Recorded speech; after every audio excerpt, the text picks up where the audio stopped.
Hello friends, आज हम लोग पढ़ने वाले हैं केमिकल बॉन्डिंग। तो सबसे पहले बताती हूँ कि केमिकल बॉन्डिंग होती क्यों है। क्योंकि कुछ एटम्स के बीच में एक फोर्स आ जाती है जिसको हम बॉन्ड बनाना कहते हैं। कितने भी एटम्स हो सकते हैं। मान लीजिए ये हमारा ऑक्सीजन है, हाइड्रोजन है, इनके बीच में कुछ फोर्स आ गई जिसकी वजह से ये कनेक्टेड है, तो इन लोगों ने एक बॉन्ड बना लिया। अब किस तरह का बॉन्ड बनाया वो अभी हम आगे पढ़ेंगे।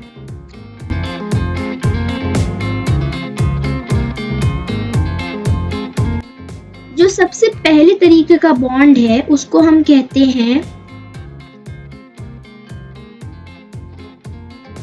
आयनिक बॉन्ड या फिर इलेक्ट्रोवेलेंट बॉन्ड। मेटल का बॉन्ड बनता है नॉन मेटल के साथ और इसमें इससे ज्यादा और कुछ भी नहीं होता है। सिर्फ एक मेटल का बॉन्ड एक नॉन मेटल के साथ बन जाता है और इससे ज्यादा कुछ भी नहीं होता है। मेटल का बॉन्ड नॉन मेटल के साथ कैसे बनेगा, जैसे कि आप लोगों ने पढ़ा ही होगा, जो मेटल्स होंगे उनके जो वैलेंस शेल यानी कि लास्ट शेल जो होता है उसके अंदर 1, 2, 3 इलेक्ट्रॉन देखने को मिलते हैं। वहीं नॉन मेटल्स में उनके लास्ट शेल में हमेशा 4, 5, 6 या 7 इलेक्ट्रॉन देखने को मिलते हैं। इनका ऑर्बिट कभी कंप्लीट नहीं रहता है और ये कहा गया है कि हर मेटल और नॉन मेटल अपने नियरेस्ट नोबल गैस की स्टेबिलिटी को, इलेक्ट्रॉनिकल जो स्टेबिलिटी है वो चाहता है। जैसे कि अगर हम सोडियम का एग्जांपल लें तो इसके जो आउटर मोस्ट शेल है उसमें 1 इलेक्ट्रॉन है। अब इसको स्टेबल बनना है। स्टेबल बनने के लिए इसको ये लूज करना पड़ेगा। इसीलिए मेटल्स की प्रॉपर्टी होती है, इनकी टेंडेंसी होती है कि वो इलेक्ट्रॉन्स को लूज करें, क्योंकि इनका नियरेस्ट यही है कि ये 1, 2 या 3 इलेक्ट्रॉन को लूज कर दें। और लूज करके कहाँ देंगे, किसी नॉन मेटल को देंगे। तो नॉन मेटल की टेंडेंसी होती है टू गेन इलेक्ट्रॉन, क्योंकि वो नियरेस्ट है 4, 5, 6 और 7 के। अगर सोडियम अपना एक जो आउटर मोस्ट इलेक्ट्रॉन है वो किसी ऐसे एलिमेंट को दे देगा जिसके आउटर मोस्ट शेल में 7 इलेक्ट्रॉन्स हैं, तो उसकी स्टेबिलिटी कंप्लीट हो जाएगी, दोनों ही स्टेबल हो जाएंगे, तो तब एक बॉन्ड बनेगा। सपोज हम लोग के पास फॉर्मेशन ऑफ NaCl कहा गया है, तो हमें पता है कि Na का जो इलेक्ट्रॉनिक कॉन्फ़िगरेशन है वो 281 होगा। इलेक्ट्रॉन कुछ इसी तरह बनेगा ना, यहाँ पे 2 इलेक्ट्रॉन, यहाँ पे 8 इलेक्ट्रॉन और यहाँ पे 1 इलेक्ट्रॉन। वैसे ही क्लोरीन का अगर इलेक्ट्रॉनिक कॉन्फ़िगरेशन देखें तो 287 है।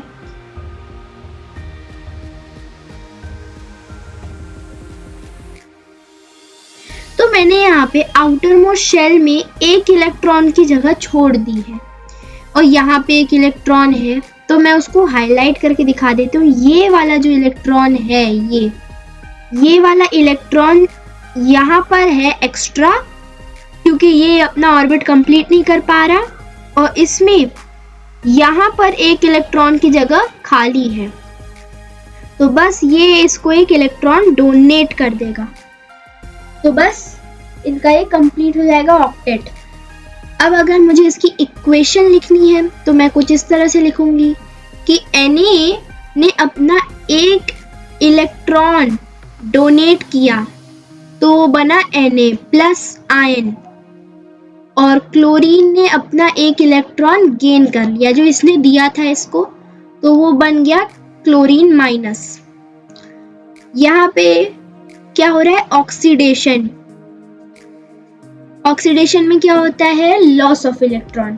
तो सोडियम ने अपना इलेक्ट्रॉन लॉस कर दिया और गेन ऑफ इलेक्ट्रॉन मतलब रिडक्शन जो हुआ क्लोरीन के साथ, उसने गेन किया तो वो उसका रिडक्शन हो गया। ये सारी बेसिक चीजें थी जो आपको पता होंगी। मैं इसका डॉट डायग्राम बताती हूँ आपको। इसका डॉट डायग्राम कुछ इस तरह से बनेगा कि Na के आउटर मोस्ट शेल में 1 इलेक्ट्रॉन है, क्लोरीन के आउटर मोस्ट शेल में 1 2 3 4 5 6 7। यहाँ पे इसको एक चाहिए तो इसने इसको दे दिया, बस हो गया।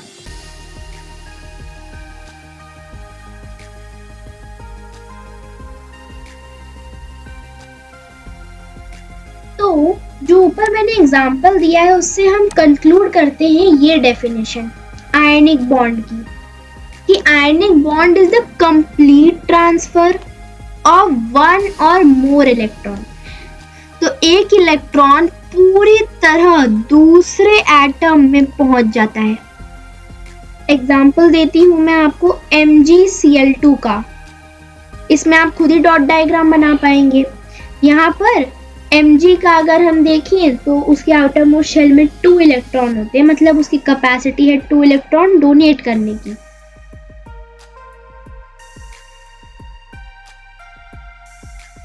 अब यहाँ पर ये वाला एक इलेक्ट्रॉन इसको मिल जाएगा, ये वाला इलेक्ट्रॉन इसको, बस बन गया।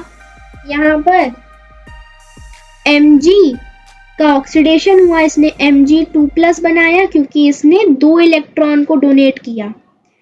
यहाँ पे 2Cl यानी 2 एटम है, उन्होंने क्या किया, ऐड कर लिया 2 इलेक्ट्रॉन, तो वो बने 2Cl-, इनका रिडक्शन हो गया।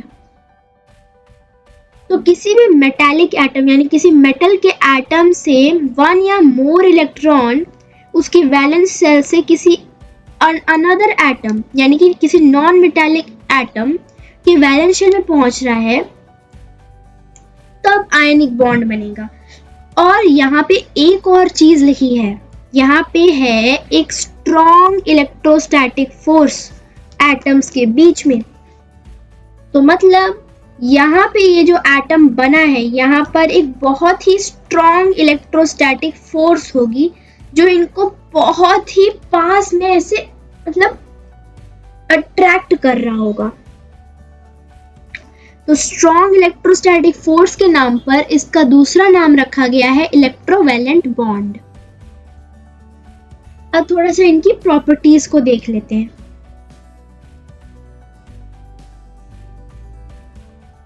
आयनिक बॉन्ड में जो प्रॉपर्टीज हम लोग देख पाते हैं, सबसे पहली प्रॉपर्टी तो इसकी डेफिनेशन में ही दिख जा रहा है कि इसमें बहुत ही स्ट्रॉन्ग इलेक्ट्रोस्टैटिक फोर्स होती है। दूसरा, जब स्ट्रॉन्ग इलेक्ट्रोस्टैटिक फोर्स होगा तभी वो सॉलिड बन पाएगा, तो जनरली सॉलिड होता है इसका फिजिकल स्टेट, जनरली सॉलिड, और इसका रीजन यही है। तीसरा point, high melting and boiling point. ऐसा क्यों? क्योंकि फिर से बहुत स्ट्रॉन्ग इलेक्ट्रोस्टैटिक फोर्स है। तो मान लो कोई 2 एटम्स हैं, उनके बीच में बहुत स्ट्रॉन्ग इलेक्ट्रोस्टैटिक फोर्स है, NaCl ही ले लो, बहुत स्ट्रॉन्ग इलेक्ट्रोस्टैटिक फोर्स है, तो इसको वीक करने के लिए बहुत हाई टेम्परेचर चाहिए होगा, तो इसलिए इसका मेल्टिंग पॉइंट बहुत हाई होता है और बॉइलिंग पॉइंट भी बहुत हाई होता है। अब आपको पता ही होगा कि वाटर यानी H2O में डिसॉल्व हो जाते हैं कैटायन और एनायन, ये डिसॉल्व हो जाते हैं, मतलब डिसॉल्व इन द सेंस ये आयंस बाहर आते हैं। तो अगर हम NaCl को पानी में डाल दें यानी एक्वेस सोल्यूशन बना दें, तो अपने को मिल जाएगा Na के प्लस आयंस और उसके साथ Cl के माइनस आयंस। H2O एक पोलर सॉल्वेंट है, तो इससे क्या पता चला, जो भी आयनिक बॉन्ड होंगे वो पानी में सॉल्युबल होंगे। 5th पॉइंट है हम लोग का, कंडक्ट्स इलेक्ट्रिसिटी। अब इलेक्ट्रिसिटी कंडक्शन के लिए कुछ कंडीशंस हैं, या तो वो मोल्टन स्टेट में हो या फिर उसका एक्वेस सॉल्यूशन बना हो। सॉलिड स्टेट में ये कभी इलेक्ट्रिसिटी कंडक्ट नहीं कर पाएगा, यानी कि अगर आपके पास NaCl रखा हुआ है और आपने इसको एक्वेस बना लिया है और तब आप इलेक्ट्रिसिटी डाल रहे हो, मतलब उसमें से दौड़ाने की कोशिश कर रहे हो, तो NaCl उसको कंडक्ट कर लेगा। मान लो NaCl को आपने एकदम मेल्ट कर लिया है, यानी मोल्टन स्टेट में ले आए हैं, तब भी ये कंडक्ट कर लेगा। लेकिन NaCl के बस क्रिस्टल्स आपने ले लिए हैं तो नहीं कंडक्ट करेंगे, नो। ऐसा क्यों? क्योंकि इन दोनों स्टेट्स में ions are free to move, यानी कि आयंस मूव कर सकते हैं, तभी तो इलेक्ट्रिसिटी ट्रांसफर होगा। और इलेक्ट्रिसिटी वहीं ट्रांसफर होगा जहां पे आयंस होंगे। आयंस यानी कि कैटायंस एंड एनायंस। एनायंस यानी नेगेटिव वाले, कैटायंस यानी पॉजिटिव वाले। यहाँ पे एक और चीज है सॉल्युबिलिटी के अंदर कि ये जो आयनिक कंपाउंड्स हैं ये इनसॉल्युबल होते हैं कुछ सब्सटेंसेस में, जो होंगे ऑर्गेनिक सॉल्वेंट्स। ऑर्गेनिक सॉल्वेंट्स का क्या मतलब है? जैसे हो गया कार्बन टेट्राक्लोराइड या फिर कार्बन डाइसल्फाइड, और भी तरह तरह के होते हैं। तो ये ऑर्गेनिक सॉल्वेंट्स हैं, इनके अंदर कभी भी ये सॉल्युबल नहीं होंगे। अब नेक्स्ट तरह का बॉन्ड देखते हैं जो है हम लोग का कोवेलेंट बॉन्ड। कोवेलेंट बॉन्ड की बहुत सिंपल डेफिनेशन है, लेकिन इसको समझना पड़ता है। Formed by mutual contribution and sharing of electron. Mutual contribution का मतलब इसने एक इलेक्ट्रॉन दिया तो ये भी एक इलेक्ट्रॉन देगा, ऐसा म्यूचुअली होता है। तो इसको मैं एग्जांपल से समझाती हूँ। सबसे पहले मैं बताती हूँ H2 बॉन्ड, यानी कि ये जो मॉलिक्यूल है हाइड्रोजन का, ये कैसे बना। तो हाइड्रोजन की एक कंडीशन है, जैसे आपने पढ़ा होगा बाकी जो एलिमेंट्स है उनकी कंडीशन होती है उनको स्टेबल रहने के लिए अपना ऑक्टेट कंप्लीट करना होता है। ये जो ऑक्टेट है इसमें 8 इलेक्ट्रॉन होते हैं आउटर मोस्ट शेल के अंदर। लेकिन हाइड्रोजन और हीलियम की जो स्टेबिलिटी है वो तब स्टेबल होंगे जब उनका डुप्लेट कंप्लीट होगा। डुप्लेट यानी कि 2 इलेक्ट्रॉन। तो हाइड्रोजन के पास इनिशियली 1 इलेक्ट्रॉन होता है, ये जो इसमें रिवॉल्व कर रहा है। तो मान लेते हैं ये हम लोग का हाइड्रोजन है, फ्लूइड स्ट्रक्चर बना रही हूं। ये वाला भी हाइड्रोजन है। दोनों ने अपने एटम्स को ऐसे रखा हुआ है। इसको 2 चाहिए, इसको भी 2 चाहिए, दोनों एटम्स को 2-2 चाहिए। तो यहाँ पर एक बॉन्ड बनेगा कुछ इस तरह का। तो क्या हुआ, ये वाला जो हाइड्रोजन एटम है इसको 2 मिल गए, ये वाले को भी 2 मिल गए, म्यूचुअल कंट्रीब्यूशन। यहाँ पे बना सिंगल कोवेलेंट बॉन्ड। इसका मतलब क्या होता है कि इन्होंने एक ही एटम, अपने एक ही इलेक्ट्रॉन को शेयर किया है। यानी कि हुआ क्या, यहाँ पे हमने कुछ इस तरह का कर दिया। ये हम इस तरह से इसको रिप्रेजेंट करेंगे। एक्चुअल में अगर मैं बताऊं तो अगर हाइड्रोजन और हाइड्रोजन के एटम्स कुछ इस तरह से हैं, इनके एटम्स का मूवमेंट बता रही हूं मैं, कुछ इस तरह से हैं, और मान लो यहाँ पे 2 इलेक्ट्रॉन आ गए, इसके भी आ गए, तो ये क्या होगा, ये जाएगा यहाँ से, ये इलेक्ट्रॉन्स मूव करना शुरू करेंगे दोनों, फिर इस साइड जाएंगे, फिर ऐसे कंप्लीट करेंगे, फिर ऐसे रिवॉल्व करेंगे, करते रहेंगे। तो कुल मिला के क्या हुआ, यहाँ पे भी 2 इलेक्ट्रॉन आए, यहाँ पे भी 2 इलेक्ट्रॉन आए, तो यानी दोनों एटम्स म्यूचुअली कॉन्ट्रीब्यूटेड है। यहाँ पे बना कोवेलेंट बॉन्ड। मैं डायरेक्ट आपको अब मीथेन का बता देती हूँ। मीथेन में कार्बन का हम लोग जानते हैं आउटर मोस्ट शेल में 4 इलेक्ट्रॉन होते हैं, और हाइड्रोजन के हम लोग जानते हैं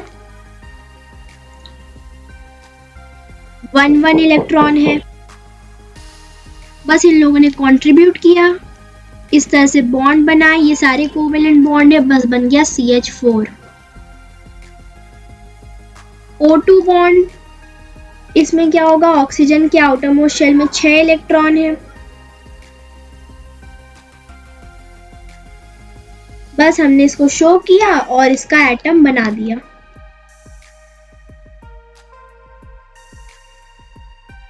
ये हो गया एक डबल कोवेलेंट बॉन्ड, तो हम इसको दिखाएंगे O ऐसा। नाइट्रोजन में ये चीज अलग होती है, नाइट्रोजन का हम लोग अगर बनाए तो मान लो यहाँ पे हमने 3 प्लेस कर दिए, ऊपर 2, यहाँ पे भी 3 और 2, तो यहाँ पर इस तरह का एक बॉन्ड बनेगा। आउटर मोस्ट शेल में 5 इलेक्ट्रॉन है, इसको चाहिए 3 और, यहाँ पे भी इसको 3 और चाहिए, तो इनका ऑक्टेट कंप्लीट और ये बन गया हमारा कोवेलेंट बॉन्ड। इसको रिप्रेजेंट ऐसे करेंगे क्योंकि ये एक ट्रिपल कोवेलेंट बॉन्ड हो गया। H2O बॉन्ड, वाटर का बॉन्ड, यहाँ पर हमारे पास सेंटर में ऑक्सीजन है विथ 6 इलेक्ट्रॉन्स और यहाँ पर हाइड्रोजन है, इन लोगों ने शेयर कर लिए अपने इलेक्ट्रॉन और ये बन गए कोवेलेंट बॉन्ड, इसको हम कहेंगे H2O बॉन्ड। कोवेलेंट बॉन्ड की जरा प्रॉपर्टीज देख लेते हैं हम।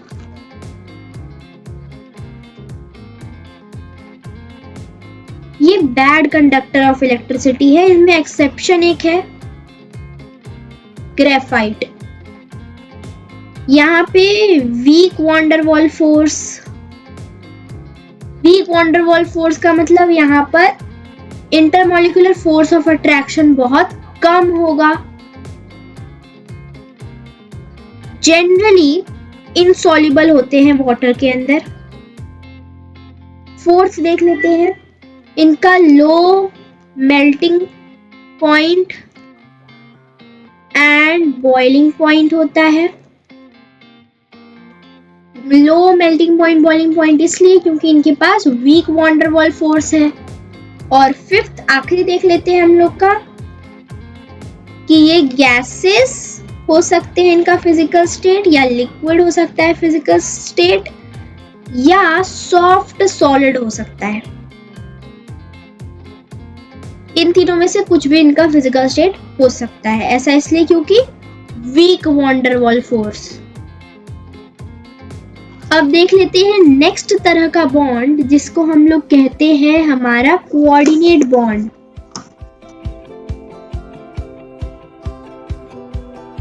कोऑर्डिनेट बॉन्ड का मैं एक बहुत ही सिंपल एक्सप्लेनेशन देती हूँ एक एग्जांपल से। एक एग्जांपल ले लेती हूँ, हमारा है H3O प्लस आयन, ये है हाइड्रोनियम आयन। इस बॉन्ड को हमें बहुत ही फोकस के साथ और बहुत ज़्यादा पेशेंस के साथ देखना पड़ेगा क्योंकि ये थोड़ा डिफरेंट होता है।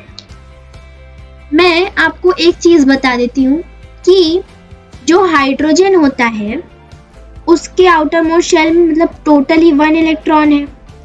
अब ये भी इलेक्ट्रॉन अगर इसने लूज कर दिया तो ये बन गया हाइड्रोजन प्लस आयन, ये बना। अब बताती हूँ मैं यहाँ पर कि ये जो हाइड्रोजन है ये था हमारा एट फर्स्ट न्यूट्रल था हम लोग का, और ये जो बन गया इसको हम लोग कहते हैं नीड्स 2 इलेक्ट्रॉन, क्योंकि हाइड्रोजन अपना डुप्लीट कंप्लीट करना चाहता है तो हाइड्रोजन को 2 इलेक्ट्रॉन चाहिए। अब यहाँ पे हमारे पास है हाइड्रोनियम आयन, इसको देखते हैं क्या होता है इसमें। पहले तो हम लोग H2O का बना लेते हैं यहाँ पर, बस ये बन गया हमारा H2O, लेकिन हमें चाहिए H3O और यहाँ पर हमारे पास एक आयन भी है। अब यहाँ पे ये जो आयन है हाइड्रोजन का आयन प्लस आयन, ये इंडिपेंडेंटली एग्जिस्ट नहीं कर सकता, इसको किसी ना किसी कंपाउंड के अंदर घुसना होगा ताकि इसको इसका जो डुप्लेट है वो कंप्लीट हो जाए। तो यही वाला जो हाइड्रोजन है ये यहाँ आ गया, हाइड्रोजन यहाँ नीचे पहुंच गया। अभी ये हाइड्रोजन प्लस आयन है, इसके पास कुछ भी नहीं है, नो इलेक्ट्रॉन, कोई इलेक्ट्रॉन नहीं, लेकिन इसको चाहिए 2 इलेक्ट्रॉन, तभी ये हाइड्रोजन खुश होगा।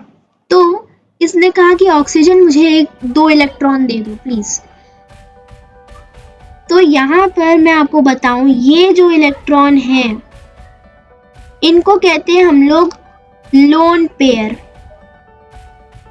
ऑक्सीजन ने कहा कि चलो ठीक है, मेरा ऑक्टेट कंप्लीट है और मेरे हाइड्रोजन, दोनों हाइड्रोजन एटम्स का भी ऑक्टेट कंप्लीट है, हम तुमको दे देंगे, लेकिन एक कंडीशन होगी। यहाँ पर कंडीशन ये है कि यहाँ पर एक एरो बनेगा इस साइड, मतलब ये जो है ऑक्सीजन, ये तो हमारा डोनर है और हाइड्रोजन प्लस आयन ये हमारा एक्सेप्टर है।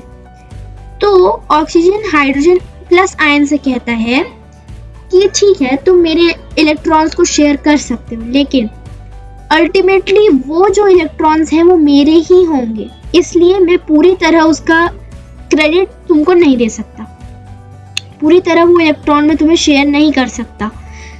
तो इसलिए इसने इस तरह का एक एरो बना दिया है ताकि वो ये बता पाए कि डोनर ऑक्सीजन अपने साथ 2 इलेक्ट्रॉन रखेगा और इसको हाइड्रोजन प्लस आयन को भी देगा ताकि ये सरवाइव कर पाए। इसकी नेमिंग हम लोग, बहुत ही सिंपल तरीका है, हम लोग इसकी नेमिंग के लिए हम थोड़ी जानते हैं कि अगर जैसे कोई रियल मॉलिक्यूल हुआ वाटर का कोई रियल मॉलिक्यूल हुआ, उसमें ऐसा थोड़ी दिखेगा कि हाइड्रोजन की तरफ ऑक्सीजन एक एरो बना रहा है, ऐसा तो नहीं दिखेगा। तो इसलिए हम लोग मान लेते हैं कि ठीक है, इसमें 3 हाइड्रोजन है, ऑक्सीजन भी आ गया और एक प्लस का आयन बन गया है। ये कोऑर्डिनेट बॉन्ड इसलिए है क्योंकि हम यहाँ पे देख सकते हैं, आपको पहले ही पता चल गया होगा कि ये कोवेलेंट है, यहाँ पे भी कोवेलेंट है। आपने अभी कोवेलेंट के बारे में अगर समझ गए हैं तो आपको पता चल गया होगा कि यहाँ पे कोवेलेंट बॉन्ड्स बने हुए हैं इस वाले हाइड्रोजन ऑक्सीजन और इस वाले हाइड्रोजन ऑक्सीजन के बीच में। तो कोऑर्डिनेट कैसे हुआ, तो बता दूं कि coordinate bond is a special case of covalent bond, special case है। तो इसीलिए क्या हो गया, यहाँ पर इस वाली लोकेशन में बन गया हमारा कोऑर्डिनेट बॉन्ड, जहां पर ऑक्सीजन ने हाइड्रोजन आयन के साथ कंट्रीब्यूट किया, कोऑर्डिनेट किया। एक और एग्जांपल देख लेते हैं। इस बार एग्जांपल ले लेते हैं हम लोग NH4 प्लस आयन का, यानी कि अमोनियम आयन। तो यहाँ पर सबसे पहले तो हम आयन, हाइड्रोजन आयन को अलग कर लेते हैं। यहाँ पे हम लिखेंगे कि हाइड्रोजन का एक एटम अलग हो गया, इलेक्ट्रॉन उसमें से एक अलग हो गया और बन गया H+ आयन। ये चीज हमने जैसे ही लिख ली तो हमें पता चल जाएगा कि कैसे बनाना है। बीच में N बनाएंगे, इसके 5 इलेक्ट्रॉन होते हैं, 2 ऊपर और 3 ऐसे। इसके बाद आया हम लोग का 4 हाइड्रोजन चाहिए, तो पहले अमोनिया बना लेते हैं।